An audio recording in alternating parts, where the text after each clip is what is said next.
Olá, graça e paz do Senhor Jesus. É com alegria e gratidão a Deus que eu me reúno mais uma vez com você. Dessa vez o tema que eu trago para nós, para a gente refletir, é um tema um pouco diferente, mas muito importante para as nossas vidas, como pessoas que querem esclarecimentos, que buscam conhecer sobre a palavra de Deus, não é? Então, hoje o tema é: o que o cristianismo evangélico não é? Eu vou repetir novamente. O nosso tema de reflexão neste momento é: o que o cristianismo evangélico não é? Meus irmãos, que Deus nos abençoe nessa hora, nos dê discernimento, nos dê esclarecimento e nos ajude. Que Deus abençoe a sua vida e que você fique comigo até o final para ver o que Deus tem para falar para nós, o que Deus tem para nos ensinar. Que o Senhor nos ensine, nos exorte e nos fortaleça. Amém? O reino de Deus, meus irmãos, teve uma colheita sem precedente nos últimos anos. Isso é uma verdade que muitos autores afirmam. Então, historicamente, nunca uma porcentagem tão alta da população mundial foi exposta ao evangelho ou foi o crescimento de cristãos evangélicos tão encorajador. Em particular, o aumento de crentes evangélicos no terceiro mundo acelerou dramaticamente a partir da Segunda Guerra Mundial. Mas apesar dessa expansão, ou para não dizer uma explosão mundial, os crentes evangélicos, meus irmãos, gozam muitas vezes da má reputação, são mal entendidos e mal interpretados. Essa é a nossa realidade. O que seria então, meus irmãos, o cristianismo evangélico ou a fé evangélica para suscitar tal combinação de popularidade e impopularidade que por um lado cresce com tanta rapidez e por outro lado provoca tanto escárnio? Para começar, vamos dizer o que é o cristianismo, o que o cristianismo evangélico não é. Então, nós vamos ver e refletir em 3 etapas. Em primeiro lugar, a fé evangélica, meus irmãos, não é uma inovação recente, uma nova marca de cristianismo que resolvemos inventar. Isso não é. Pelo contrário, atrevemos a dizer que o cristianismo evangélico, meus irmãos, é o cristianismo original, apostólico, o cristianismo do Novo Testamento. Exatamente a mesma reivindicação e contra-reivindicação foram feitas no século XVI. Os reformadores foram muitas vezes chamados de inovadores pela Igreja Católica Romana, mas eles refutaram essa acusação. Quem estava inovando, sustentavam, eram os acadêmicos medievais. Eles, pelo contrário, seriam renovadores, pois queriam voltar ao início e resgatar o evangelho autêntico e resgatar o evangelho original. Não ensinamos nada de novo, escreveu Lutero, mas repetimos e estabelecemos coisas antigas que os apóstolos e todos os mestres piedosos já ensinavam antes de nós. É o que nos diz Lutero. Latimer, conhecido pregador da Reforma Inglesa, fez a mesma declaração. Vós dizeis que é um novo ensinamento, digo-vos, porém, que é o velho ensinamento.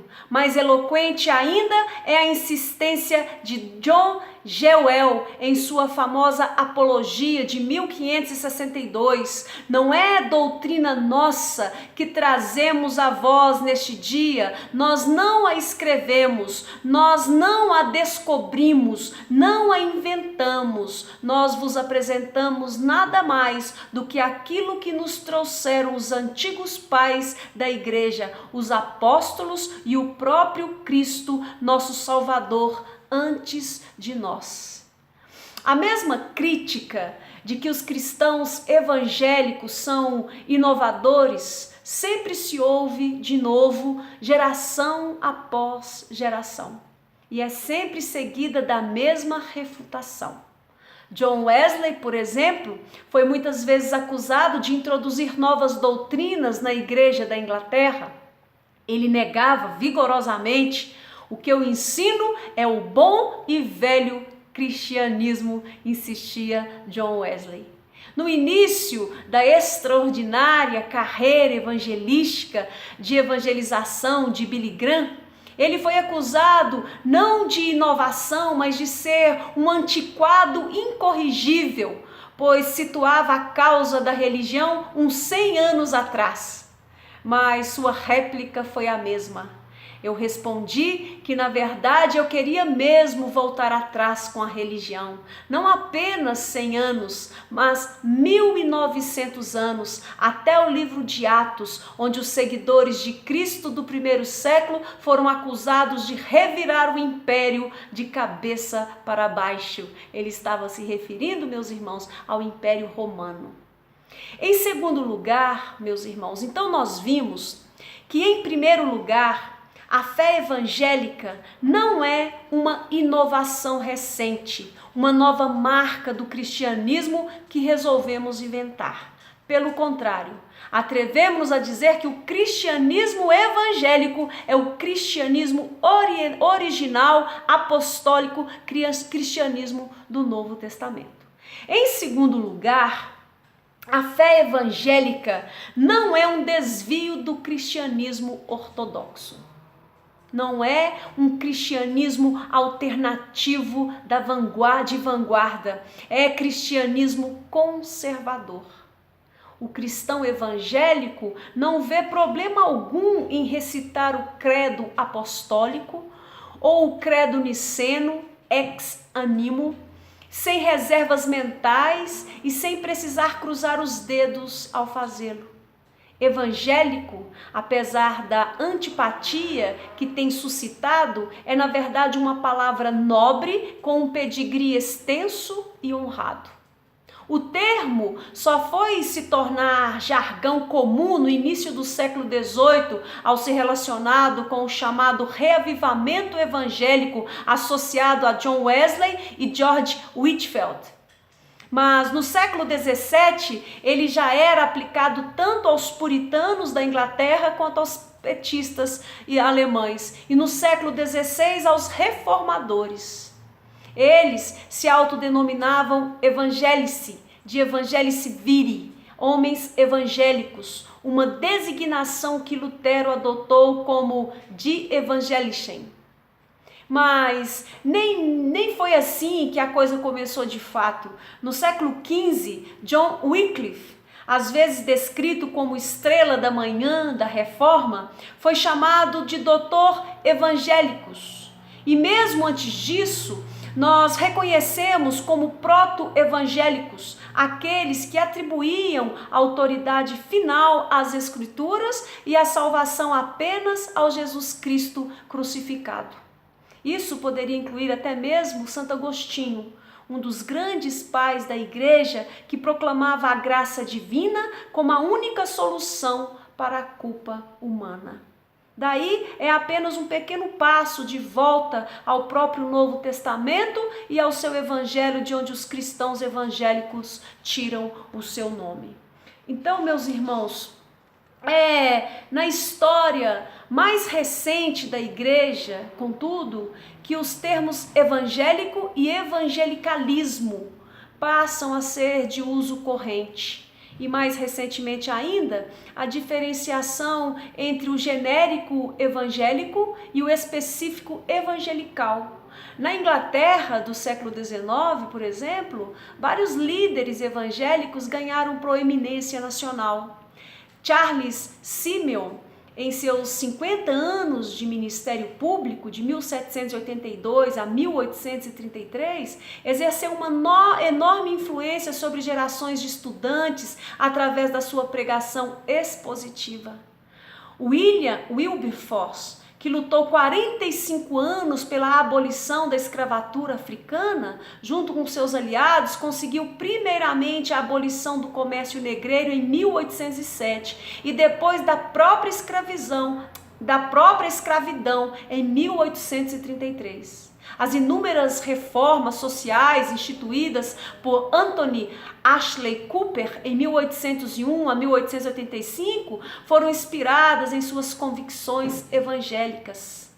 J.C. Riley, que desenvolveu seu ministério em Liverpool em 1880 a 1900, foi um ardente defensor da verdade evangélica contra as tendências que ele denominava romanismo e ceticismo. Na América do Norte, meus irmãos, do século XIX, houve também evangélicos proeminentes. Charles Finney, 1792 a 1875, por exemplo, era tão comprometido com a evangelização quanto com a reforma social. Ele fundou toda uma série de sociedades beneficentes para todo tipo de filantropia que se possa imaginar. E um de seus discípulos foi Theodore Welde, que dedicou toda a sua vida à luta anti-escravagista. Outro foi D.L. Moody, 1837 a 1899, muito conhecido por sua eficiente atuação como evangelista, tanto nos Estados Unidos como na Inglaterra.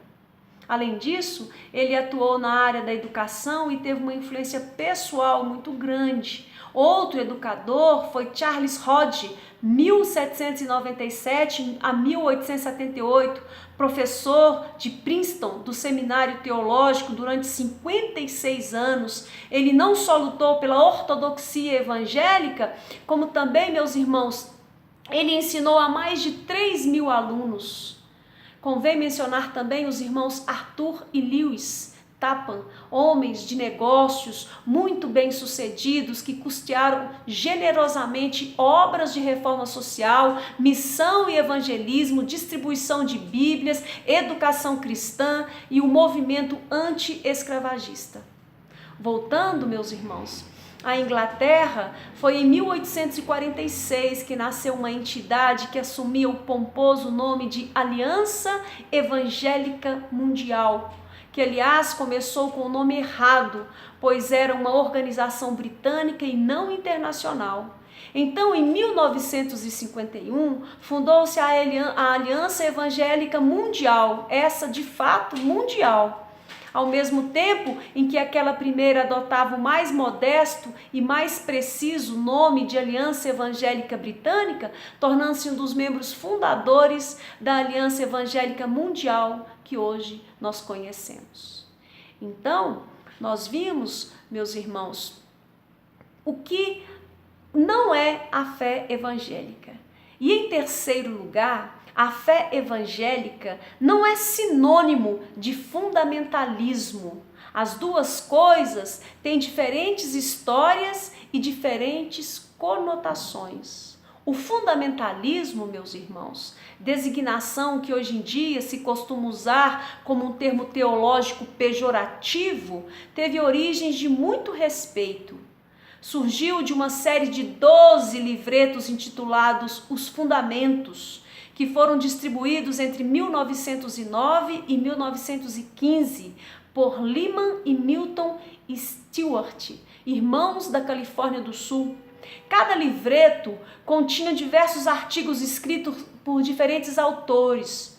Eles circulavam aos milhões gratuitamente. Os fundamentos em questão incluíam verdades cristãs básicas com a autoridade das Escrituras. a divindade, a encarnação, o nascimento virginal, a morte expiatória, a ressurreição corporal e a volta de Jesus Cristo em pessoa, o Espírito Santo, o pecado, a salvação e julgamento, a adoração, missão mundial e evangelismo. Era o que eles divulgavam. A palavra fundamentalista foi cunhada para definir qualquer pessoa que acreditava nas afirmações centrais da fé cristã.